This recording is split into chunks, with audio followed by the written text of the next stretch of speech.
జగన్మోహన్ రెడ్డి ప్రభుత్వం ఏ విధంగా దుర్వినియోగం చేసిందో దానికి 10 రెట్లు వీళ్ళు ఎక్కువ దుర్వినియోగం చేస్తున్నారు. రాజయ్యపేట మత్స్యకారులకు సంబంధించిన సమస్య పైన స్పందించడానికి, వారికి మద్దతుగా నిలబడడానికి గత వారం వెళ్ళడానికి ప్రయత్నం చేస్తే నన్ను రాజమండ్రి హోటల్లో నిర్బంధించారు.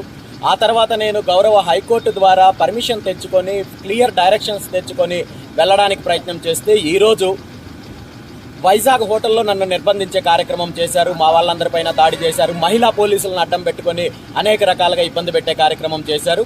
ఈరోజు నేను షెడ్యూల్ మార్చుకొని మళ్ళీ నేను పుంగనూరు వెళ్తున్నానంటే కూడా వినకుండా ఈరోజు నన్ను అడ్డదారుల్లో రకరకాలుగా గందరగోళంగా రోడ్లు ఇవి తీసుకొని నన్ను ఇబ్బంది పెట్టే కార్యక్రమం చేస్తున్నారు.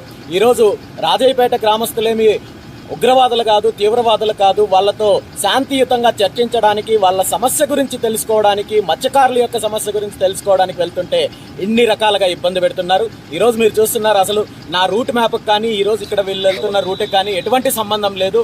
అయినప్పటికీ కూడా ఇబ్బంది పెట్టే కార్యక్రమం చేస్తున్నారు.